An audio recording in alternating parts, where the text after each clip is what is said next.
By Jason Reynolds, Chapter 3. World record for the most altercations. What do they call criminal records?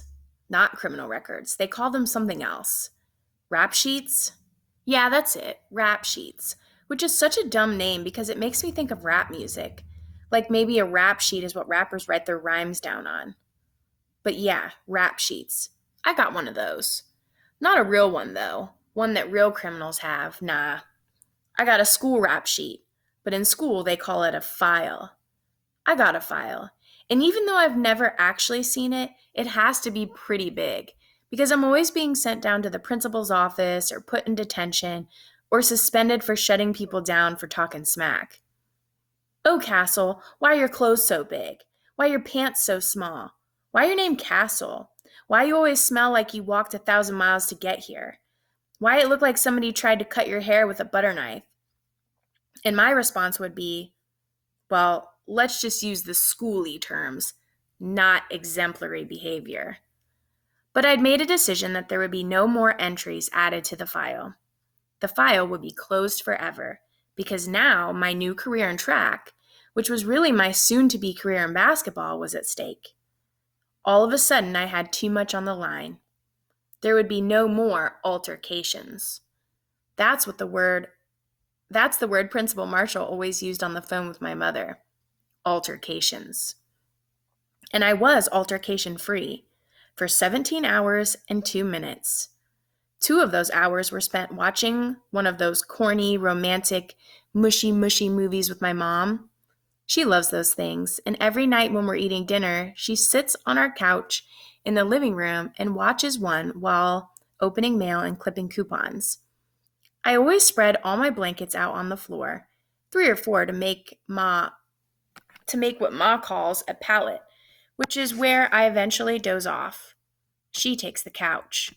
We haven't slept in our room since Dad. It's too weird for her to try to sleep in the room they slept in, and I got this thing about being as close to the door as possible, just in case we have to get up and run again. Plus, now that I've gotten older, I just want to make sure I'm near her in case I gotta protect her. So yeah, that was 2 hours, 9 p.m. Then I was asleep for 10 hours. I'm grumpy when I don't get at least 8. Some people would say I'm grumpy even when I do, but they don't know nothing. 7 a.m. Snooze. 7:05 a.m. Snooze. 7:10 a.m. Kaz, get your butt up for school. I'm not playing. 7:20 a.m. Lay there looking around the living room, up at the light in the ceiling. The glass thing that covers the bulb has dead bugs in it. Under the couch, there are toys that I don't ever remember playing with. Look at the pictures on the wall. Me at 9, and at 8, and at 7 when Ma was experimenting with giving me a mohawk. But no pictures of the family. Then finally it was time to get up. 8 a.m. 10 minutes spent in the shower, 10 minutes getting dressed, and 10 minutes eating breakfast. Toast with peanut butter and honey. 8:30 a.m. 17 minutes walking to school. 8:47 a.m. Homeroom dismissed. 9:10 a.m. 45 minutes in English class, where we were reading Lord of the Flies, which, by the way, is a crazy book. 10 a.m. Then 45 minutes in math class, which was basically 45 minutes of Maureen Thorne raising her hand every single time Mr. Granger asked a question, so that she can go up to the board and write the answer. Such a show-off. She's like a geeky girl version of Lou. So yeah, that happened. 10:50 a.m. And then there was social studies class, which I usually call nap time because we never study nothing social. Like, I don't know, social media or social events like parties. All social studies is a stupid way to say history. It's like the rap sheet of history or something like that. Anyway, I would usually snooze through it, but it was a new day and I was turning over a new leaf, so I stayed awake. Didn't really focus too much on nothing being said, but my eyes were wide open. 11:40 a.m. And then lunch. You know who ate lunch at the same time I did? Brandon Simmons. Jack from Lord of the Flies. A power-hungry dummy and the single most annoying dude in the 7th grade. He owned that record, a record that's really hard to own because there are a lot of annoying dummies in the 7th grade. Trust me, I know. But none like him. Brandon was a year older than everybody because he stayed back a year. Dude was dumb as dirt, and that wouldn't have been so bad if he was at least cool, but he wasn't. Plus, he was taller than most of us, so he treated everybody like chumps, especially me. Just made it to the cafeteria, 11:44 a.m. Got in line. Brandon came in after me, bumped me, and then, seeing that I ignored him, decided to step in front of me. "Shaq," he said. Shaq was what he called me as his lame way of making fun of the fact that my name is Castle. "You don't mind me butting in front of you, right? I mean, it's not like you haven't had cafeteria food before. You probably had some last night, right?" He shrugged and hit me with another one. "Right?" The only reason Brandon ever knew about my mother is back when we were in the 4th grade. Yes, I've known him that long. My mother thought it would be a good idea to come speak for career day, and Brandon has used it as fuel ever since. He grinned, then looked around to make sure other people had heard him, which was always the most important part of his jerkness. Then a few more. "Right, right." I sat at the table, 11:50 a.m. The same table I sat at every day with my 2 friends, Dre Anderson and Red Griffin. I met Dre this year, and we hit it off because he's a ball player too. Plays for the Boys and Girls Club, and he told me I should have played, but I missed the tryouts. On purpose. Thing is, Boys and Girls Clubs don't ever really cut nobody. Everybody can just sign up and play, but who wants to be on a team with a bunch of pity players? I don't want to bust Dre's bubble because that ain't cool. But for me, I'm too good to play on a team like that. I mean, I don't really know that, but I knew that, you know? And Red, well, I've known him for a long time. We've been cool since 5th grade, mainly because even though we've never really talked about nothing bad, we both kind of knew something bad had happened to us. Like for me, the best way to describe it is I got a lot of scream inside. And I could tell Red did too. He was a white boy with red hair who everybody was friends with mainly because people were scared that he was crazy, and it's better to be on crazy's good side. Jessica Grant said her mother said the only reason people have red hair is because they're red on the inside. Red like violent. But I got black hair, so does that mean I'm black on the inside? Anyway, Brandon came and sat next to Red at the table. He usually sat furthest down by the other gas mouths, but not today. Today, he sat right next to Red and right across from me and Dre. "Yo, Red, you ever been to Glass Manor?" Brandon asked while chomping on a chicken drummy. "Nope," Red said, dry, just before taking a sip of his juice. He wasn't paying Brandon no mind. "Oh, man, you should go. It's something to see," Brandon said, now looking right at me. We caught eyes for a second, but then I darted mine to my French fries and ketchup. Dip, then bite. Dip, then bite. Don't look up. Don't pay him no attention. Dip, then bite. Brandon continued. "You really get to see where they got the name Glass Manor from because, dude, everybody who lives around there is freaking shattered." Dre let out a big sigh like a "here we go again" sigh, and Red glanced at me because he knew I lived there. Everybody knew I lived there, and even though I wasn't the only kid at school from that neighborhood, it seemed like I caught the most mess about it, at least from Brandon. Red looked back at Brandon, disgusted, then went on eating. What a dumb joke. Brandon was talking to Monique, who sat next to him. 12:02 p.m. Really, he was snatching food off her plate and teasing her about her acne. But the thing was, everybody knew he had a crush on Monique, no matter how many moon-faced jokes he cracked. Everybody also knew that he tried to get her, but she kept rejecting him, which was the real reason he snapped on her. Her acne wasn't even all that bad. "Hey, Shaq," he called out.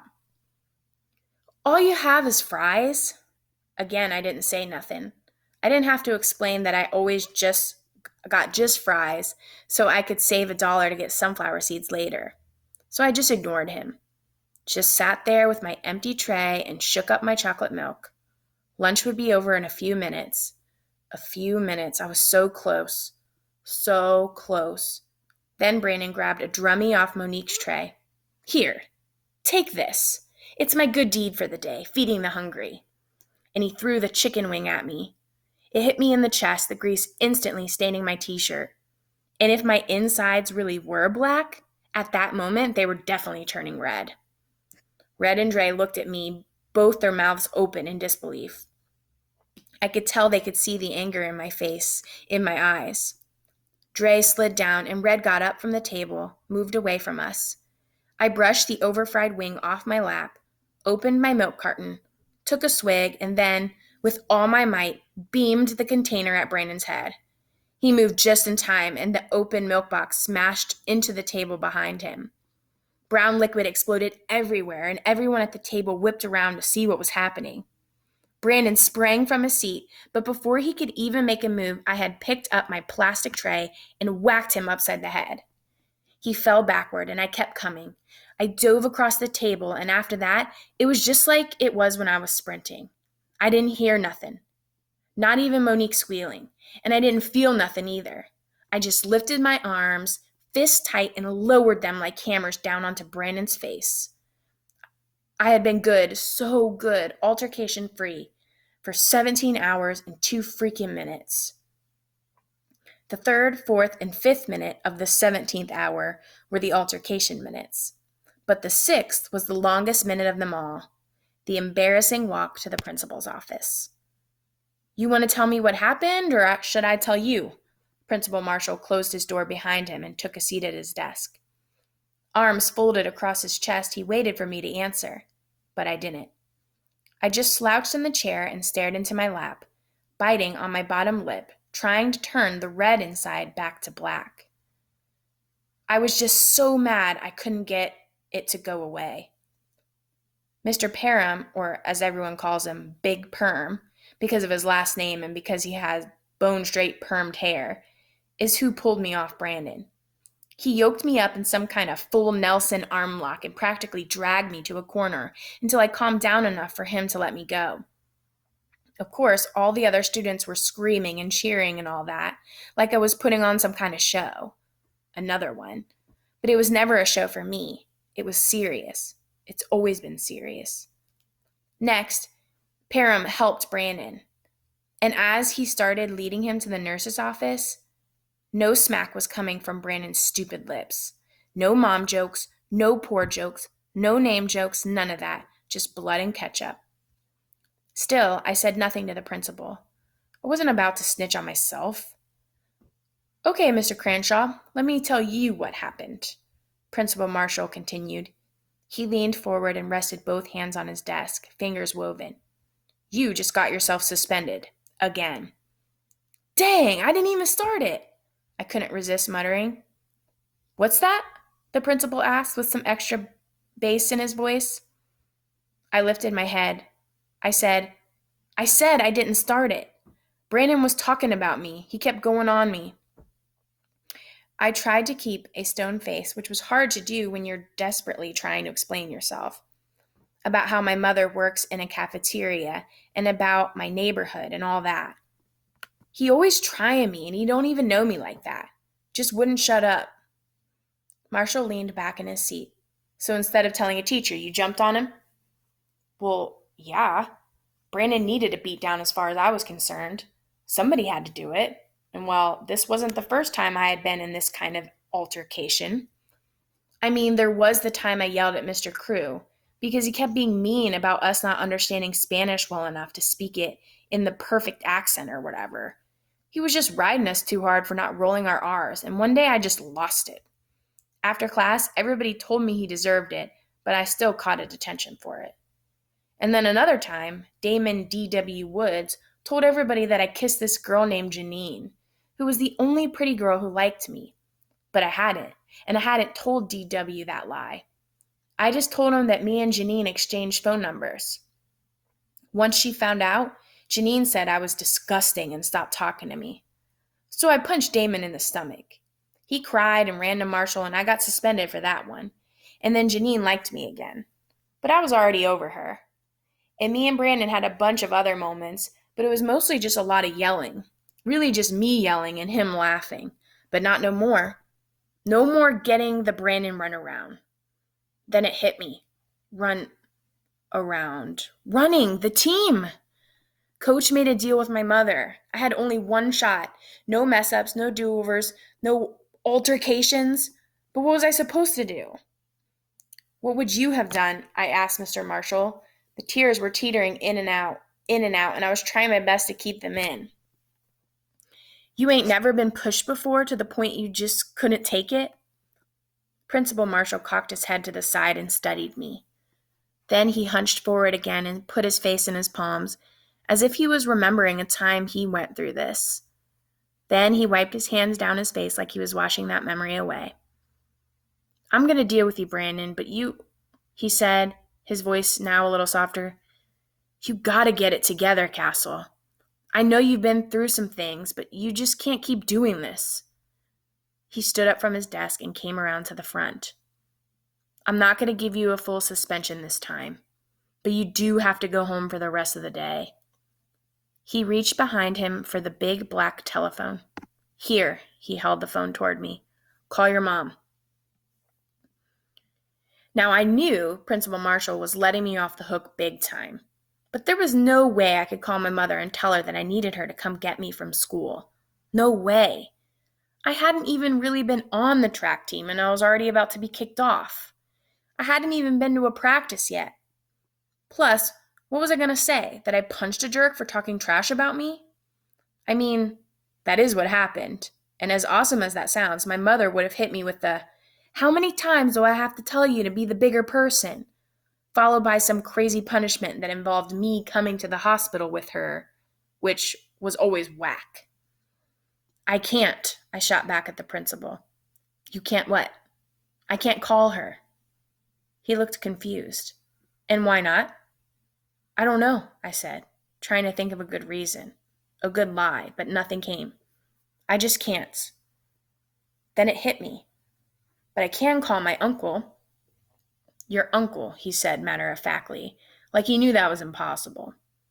The other thing I should tell you about files is that sometimes they have way too much information about you in them. Stuff that don't be nobody's business. And where is this uncle? He's working, but he can come get me. Why haven't I ever heard of this uncle before? He asked suspiciously. He's been gone, I explained, trying to keep a straight face. Looked him dead in the eye. But he's back now. Yikes, not really that smooth of an answer. Mr. Marshall just sat there squinting at me, one eye slightly more closed than the other, tapping his leg. Then he humphed and handed me the phone. Call him, he sighed. I unzipped my backpack and dug around for the card that said The Defenders, Coach, in black block letters. I dialed and waited while it rang. Come on, pick it up, I thought. Please pick it up. Yes? It was Coach's voice on the other end of the phone, but he didn't say hello or nothing, so it caught me off guard. Hello? I said. Who's this? It's me, Castle. I spoke low into the phone. Ghost. Ghost? Boy, what are you doing calling me at... He paused, I guess to check the time. At 12:22. Ain't you in school? Yeah, but I need you to come get me, I said, looking up at Principal Marshall, who was staring a hole in my head. I was trying not to say uncle, which was what he was waiting for. I got in trouble. What? Coach said, and before I could say anything else, he told me to hold on. 975, ma'am. Uh-huh. Thank you so much. Have a good day. Then the sound of a door slamming. Now, what you talking about, Ghost? I got in trouble and they're suspending me for the day, so I need you to come get me. Why are you calling me? Why don't you call your... And before he could even finish his sentence, he answered his own question. Oh, I see. Kid, you're already killing me. I glanced up at Principal Marshall again. He was getting antsy, and I knew I only had a few seconds before he snatched the phone. Turns out I had even less than a few seconds. Give me the phone, Principal Marshall said, getting up and grabbing it from me. Then he aired everything out. Hello, Principal Marshall here. Is this Castle's uncle? I dropped my head and waited to pretty much be body slammed. Uh-huh. Yes. Well, I need him off the premises as soon as possible, just for the rest of the day. Principal Marshall sat on the edge of his desk, waiting for me to look him in the eye, but I wouldn't. I just looked around the office at all the posters that said stuff like excellence and discipline, and he had pictures of past students, probably kids who did excellent things, disciplined things, holding ribbons at a science fair, clutching a trophy, some kid giving the camera a thumbs up like a cornball. Probably all good students, not kids like me. Mr. Marshall was uh-huh-ing Coach. Uh-huh, I see. Okay. Then he handed the phone back to me, but Coach had already hung up. Principal Marshall walked back behind his desk and took a seat. What did he say? I asked, bracing for the slam. He said he'd be here in a minute. It would have been the worst mistake ever to smile, but I sure wanted to. I sat there in the office while the principal went on about his business, flipping through folders, clicking at something on his computer, scribbling in a notepad, when I finally asked him about the pictures of the different students on the wall. Who those kids? I asked, biting a fingernail. Must have snagged it in the scuffle. Principal Marshall looked up from all his busy work. You don't get to ask me any questions until tomorrow, he snapped. His tone was sharp and I could tell he wasn't playing. I don't want to hear your voice. Your job right now is to sit there and wait for your uncle. Got it? I just nodded and sank into myself. Thankfully, it wasn't too long before a coach came marching up the hallway. The look he gave me was just as bad as the look Mr. Marshall had given me, which were like the looks my mom gave me whenever I was in these situations. The I'm so disappointed in you look, which is way worse than the I'm mad look. I'm here to get Castle, Coach said to the secretary, Mrs. Dixon. Okay, just sign him out, she said.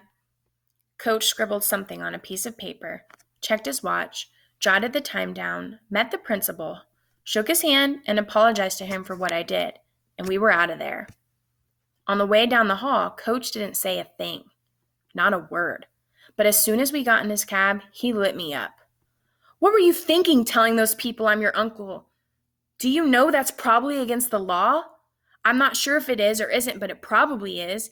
And if it is, you got me out here committing crimes. I've known you for one day, and I just kidnapped you. I kept quiet because Coach was really mad. Plus, I was super grateful that he came and got me, and I didn't want to say anything to mess that up. Shoot, he might have turned around and took me back to the school if I said the wrong thing. Then finally, after a few minutes, he calmed down a little and asked, What happened anyway? I got in a fight. I stared out the window as we passed Mr. Charles' store. Care to elaborate? Coach pried. Okay, so there's this dude, Brandon Simmons.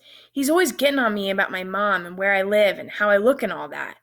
And today I just couldn't take it no more. I faced Coach. He glanced at me and then back to the road. So I jumped on him, beat him down. And what, you think that makes you tough? Coach scoffed.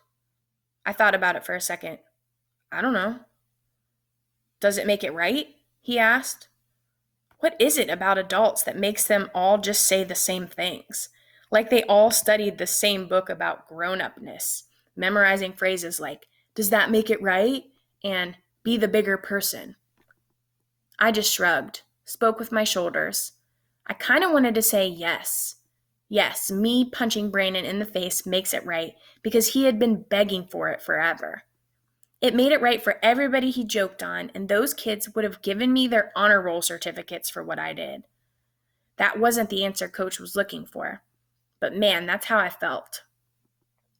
Coach drove through town, and eventually we ended up at Martin Luther King Park.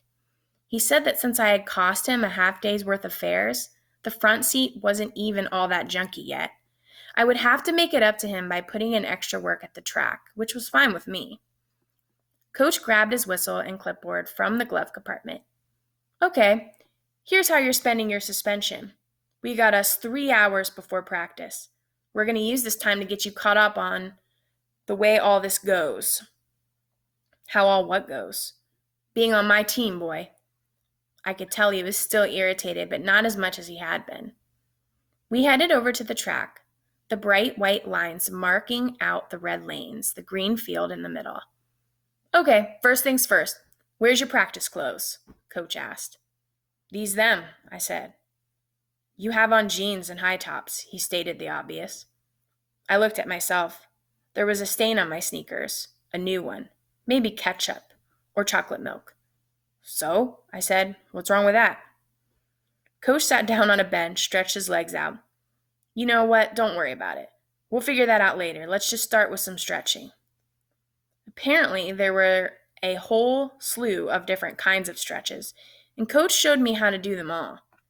Each one was for a different reason. This one for this part of the leg, that one for that part of the leg, another one for your back. Then jumping jacks, toe touches, push-ups. It all seemed silly to me, but not as silly as the next part, the 2-lap warm-up jog.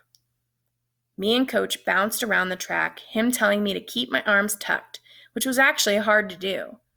He said form is everything when it comes to running, and that it has more to do with form than how fast your legs move. That didn't sound right. To me, it seemed like if my arms were tucked but my legs weren't moving fast, then I wasn't going to be beating nobody. Just common sense. But then again, I didn't think a 2-lap jog, as slow as we were jogging, would get me going. But by the time we finished, I was pouring sweat. Good, good, he said as we got back to the bench. He bounced around on his toes like a boxer before finally settling down. Feels good, don't it? I wiped my face with my shirt and took a seat. I was tired and energized at the same time, which was weird. I didn't do it to make me feel tough, I blurted out of nowhere. Coach stopped bouncing. He sat down next to me and grabbed a towel from his bag. What you talking about? He asked, wiping sweat from his bald head, more like buffing it off. What you asked me in the car? If beating up Brandon makes me tough, I reminded him. I said I didn't know, but I do. We locked eyes. The answer is no, it don't make me tough. Coach moved the towel from his head to his neck. So what does it make you then? I don't know, but not tough. I thought for a second. Because for something to make you feel tough, you gotta be a little bit scared of it at first. Then you gotta beat it. But I wasn't scared of Brandon at all. He's just a big guy with a big mouth. That ain't really all that scary to me. I had been thinking about this when we were running around the track, warming up. In between Coach's tips about form and all that stuff, my brain was kicking that question around. Let me guess, Coach said, now flinging the towel over his shoulder. You're one of these kids who ain't scared of nothing or nobody. Nah, I chuckled just for a second because I knew the kinds of kids Coach was talking about. The kids who say they ain't scared but really be scared of everything. Kids like Brandon. He talked all that trash and teased people because he was shook. A cupcake. But that wasn't me. I ain't saying that. I've definitely been scared of somebody before. Real scared, I added, thinking about how loud a gun sounds when it's fired into a small room. That's how come I know how to run so fast. But now, the only person I'm scared of, other than my mother, I do things I know ain't cool, but even though I know they ain't cool, like beating on Brandon, all of a sudden I'm doing it anyway, you know? So I guess the only other person I'm really scared of, maybe, is me. A grunt seeped from Coach. He rubbed his right knee. I hear you, kid, he said, wincing, stretching out his right leg, bending it, then straightening it. Then he did the same with the left. Trouble is, you can't run away from yourself. Coach snatched the towel from his shoulder, folded it into a perfect square, and set it in space between us. Unfortunately, he said, ain't nobody that fast.